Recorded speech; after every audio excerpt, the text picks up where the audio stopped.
Remember when thinking about a multinational company almost automatically brought to mind, like a giant from New York or London or Oh, Tokyo? absolutely. Well, that whole global business landscape has profoundly shifted. What we thought we knew about international expansion is being fundamentally rewritten. It's really true. The rise of these new global players means those traditional models, the ones largely built around Western firms, they just don't capture the full, vibrant picture anymore. Not really. Which brings us neatly to today's deep dive. Emerging market multinational enterprises, EM&Es for short. Yemenis, right? These are companies from, rapidly developing economies that aren't just joining the global stage. They're actively challenging and reshaping how we understand international business. They're making some serious waves. And here's the really interesting part, and frankly, the core of the problem we're digging into. The established theories, the ones about international business, they were primarily designed for those big established firms from developed markets. Right, the classic multinationals. Exactly. And they often completely overlook the unique strategic stuff, the very different ways EMNEs expand globally, and the competitive strategies that EMNEs uniquely use. It leaves this huge gap in our understanding. It's almost like trying to navigate, I don't know, a new continent with a really old map. Yeah, that's a great analogy. So our mission today is pretty clear. We're going to unpack exactly why EM&Es are so different, why entirely new theoretical models are absolutely necessary to truly get their remarkable That's success. crucially. And most importantly, what actionable insights these new frameworks offer, for managers, for policymakers, anyone navigating this constantly evolving global scene. Mm-hmm. And all of our insights today, they're rooted in a really insightful article by Khaled Shukran called Rethinking Theoretical Frameworks for Understanding Emerging Market Multinational Enterprises, Implications for Management and Policy. Yeah, it's really foundational piece because it spells out that just relying on those traditional theories, it just won't cut it anymore. To genuinely grasp EM&Es, a new multi-level approach is crucial. Okay, multi-level approach. That sounds powerful. Can you walk us through that? How does looking at the big picture, then the industry, then the firm itself, how does that paint a clearer picture for these EM&Es? Absolutely. So what it means is we integrate those established international business theories. They still have value, of course, but we combine them with the unique, sometimes kind of messy realities faced by firms operating in and from emerging markets. Oh, yeah. This gives us a far more nuanced view because it accounts for all these interconnected variables. You've got macro-level environment, industry-specific challenges, and then the firm's own strategic decisions. Think of it like peeling back layers of an onion to reveal the full context, not just staring at the surface. That makes a lot of sense. It's Yeah. holistic. So where do we begin with these layers? Let's start right at the top with those broad macro level factors. What do they tell us about EM&Es? Okay, macro level. Here we're considering how sociocultural dynamics, the whole political landscape, and the economic conditions within emerging markets profoundly shape EM&E strategies. Institutional theory, for instance. Right. That helps us understand how an EM&E might leverage its deep understanding of, say, informal rules or maybe its government connections back home, turning what might look like an institutional void to outsiders, a gap in formal regulations into a real competitive advantage abroad. Huh, interesting. And then there's resource dependence theory, or RDT, that shows how EM&Es, often starting with fewer internal resources, Yeah. kind of master the art of strategically partnering up or even co-opting external stakeholders like local governments or unique suppliers to fuel their global expansion. Wow. Okay. So turning a perceived weakness, like fewer internal resources or these voids, into a genuine strength, that's fascinating. Exactly. And building on that, what about the institutional environment itself? How do things like regulatory frameworks play a specific role for these companies? Yeah, this is where those regulatory frameworks, governance structures, and yes, those institutional voids, which are essentially significant gaps or weaknesses in local rules or market mechanisms, really come into play. These factors significantly influence how EM&Es behave. Understanding them helps us see how firms don't just, navigate legal complexities, but they actively leverage their ingrained ability to build and use networks. This helps support their international growth. They're often just more comfortable operating in ambiguous regulatory environments than firms from highly structured markets. So they're not just surviving those environments, they're actually finding a unique way to thrive in them. Okay, then we zoom in a bit to industry dynamics. How does looking at a specific industry change how EM&Es operate differently. Right, industry level. So here we're looking at how diverse sectors have really distinct degrees of competition, different hurdles for market entry, unique technological paths, that sort of thing. Mhm. Tools like industry lifecycle analysis or maybe Porter's five forces, they help us assess these environments. For EM&Es, this level is crucial. It helps identify how they can either disrupt established industries, maybe with lower cost models or innovative niche solutions, Or how they get in. or how they can strategically enter and compete within highly regulated or concentrated sectors by, exploiting specific niches others might overlook. Got it. Now let's go all the way down to the individual company, firm-level analysis. This is where a company's unique DNA really comes into play, right? Precisely. At the firm level, the focus shifts. We're evaluating a company's unique resources, its capabilities, its strategic decisions. The resource-based view, or RBV, RBV, okay. that helps us understand how EM&Es develop sustainable competitive advantages. And often, it's not through sheer size, but through their unique endowments, maybe their agility, their lower cost structures from home, or perhaps specialized knowledge of other developing economies. Interesting. And what's also incredibly insightful here is the Uppsala model. This describes a kind of gradual internationalization process. Gradual, how so? Well, firms often start by expanding into markets with lower psychic distance, meaning, more cultural and institutional similarities. This reduces uncertainty. Maybe they start with exporting or joint ventures before they commit to full ownership. It's a sort of risk-averse, learning by doing approach. That sounds incredibly strategic. Hmm? Minimize risk early on. So, at the firm level, EM&Es are building their unique capabilities and expanding carefully, often testing the waters in similar markets first. Right? But it's not just about what a company owns or develops internally, is it? Seems like it's also profoundly about who they know.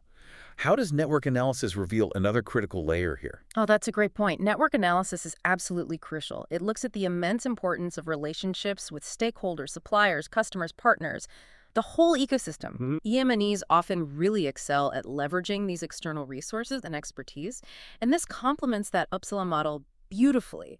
It shows how these firms often rely heavily on vast, sometimes intricate networks in foreign markets to build trust, gather vital market knowledge quickly, and significantly lower those barriers to entry. So it's not just what you have, but who you connect with. Exactly. It's often not just about what they possess internally, but the web of relationships they cultivate externally. That can be just as valuable, if not more so sometimes. Okay, so we've kind of covered the why, the need for this multi-level view, and the theoretical framework. Yeah. Now let's pivot to the how. For managers actually trying to operate in these emerging markets, it often feels like, well, like the article says, navigating a labyrinth, moving from no map to needing a real-time GPS. What practical guidance does this multi-level approach offer to, light the way? Right, the practical side. The article outlines 6 really essential pillars for successful navigation. First, and maybe most fundamentally, there's local adaptation. This is the absolute foundation. You simply must customize your strategies, your products, your operations to fit the specific cultural, economic, and regulatory environments of the local market. It's about way more than just translation. It's about deep integration. Can you give us a powerful example? An EM&E that truly mastered this, like going beyond just changing the language on the box? Absolutely. Huawei's approach in Africa is a fantastic case study here. They didn't just sell phones, they adapted their smartphones to support mobile money transactions. Ah, right. They directly addressed the region's strong dependence on mobile banking infrastructure that's truly understanding and integrating with the local financial ecosystem, not just selling a product. That's brilliant, seeing a local solution, a local need, and building your product around it. Okay, what's the second pillar? The second pillar is local partnerships. Alliances with local enterprises provide just invaluable expertise, access to established networks, and they help overcome operational hurdles and market penetration barriers. It's often the fastest way to gain legitimacy and local access. Like Tata Motors, right? Yeah. I remember reading about them partnering with Chery Automobile in China. Exactly that case. Tata leveraged Chery's production know-how and their networks, which must have significantly eased their market entry challenges in what's a notoriously complex market. Precisely. That partnership dramatically reduced their learning curve and entry costs. Okay, the third pillar is proactive regulatory engagement. proactive, not just reactive. Exactly. This isn't just about ticking compliance boxes. It's about maintaining ongoing strategic communication with regulatory bodies, with government entities, to stay ahead of policy changes and sometimes maybe even to influence them constructively. So it's about being part of the conversation, shaping it even, not just reacting after the fact. Like Embraer, the Brazilian aerospace company. They expanded into China by actively engaging with government officials and aviation authorities early on. Yes. That direct engagement surely helps secure smoother aircraft sales and operations approvals in a pretty tightly controlled sector. A prime example of foresight and relationship building in action. Okay, fourth pillar, technological innovation. In these markets, tech isn't just an option, it's often a necessity. For competitive differentiation, for meeting unique consumer needs, and for enhancing efficiency, especially where traditional infrastructure might be, let's say, less developed. So it's about solving unique local problems with tailored tech, right? Not just importing existing solutions wholesale. That's the key. It often involves investing in localized tech solutions, not just to boost productivity, but also to dramatically reduce costs, which helps maintain that critical competitive edge. Precisely that. Okay, fifth is comprehensive risk management. This sounds obvious, but it's critical. Given the inherent volatility you sometimes find in emerging markets, establishing robust frameworks to identify, assess, and mitigate risks like currency fluctuations, economic downturns, political instability, it's paramount. It's about building resilience into your operations right from day one.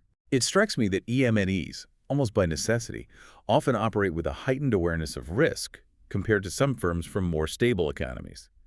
Is that almost a competitive advantage in itself, this sort of ingrained agility or resilience? I think it absolutely can be. I'm thinking of Mahindra and Mahindra, for example.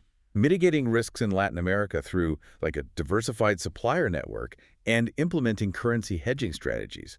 That's just smart planning for stability in potentially unstable places. It absolutely is an advantage that inherent resilience becomes a core capability learned through experience. And finally, the sixth pillar, cultural sensitivity and organizational adaptability. The people side. Critically important. Understanding local customs, professional etiquette. It isn't just about being polite, it's essential for building trust, cultivating positive relationships. It directly impacts how effectively your teams engage with local markets, and it contributes massively to long-term success. I always think of McDonald's in India for this one. They achieved phenomenal success there, partly by offering a menu completely without beef or pork, A huge adaptation. in creating localized vegetarian options, like the Makaloo Tiki Burger, to align with deep-seated cultural preferences. They didn't just adapt, they almost reinvented their offering for that market. They absolutely did. And it shows that by applying these 6 pillars, managers truly gain what the article calls critical navigational support. It helps them make informed decisions, anticipate risks better, and maintain strategic alignment even in really volatile environments. Okay, so to sort of recap our deep dive here, EMNEs are undeniably reshaping global business. And to succeed, they have to skillfully navigate challenges across, well, all those levels: macroeconomic, institutional, industry, and firm-specific factors. That's right. Their remarkable success often hinges on things like strategic partnerships, really precise local adaptation, and that proactive regulatory engagement we talked about. It's about customizing products and services deeply, leveraging local networks for faster growth, and fostering a profound understanding of local customs. And for you, our listener, getting your head around these multi-level dynamics and the practical strategies EMNEs employ is pretty crucial today. Whether you're looking to understand global business trends, make more informed decisions in a complex market, or maybe even consider opportunities in emerging markets yourself, Yeah. this comprehensive understanding allows you to not just navigate the complexities, but to actually leverage the distinct advantages that international expansion can offer, even in challenging places. Indeed. And it leaves us with maybe a provocative thought to chew on. If successful EMNEs are reshaping global markets by mastering these specific nuanced strategies, how might the lessons from their journey apply to your own efforts? Efforts to navigate complex, rapidly changing environments, whether that's in your business and technology, or maybe even in your own personal growth.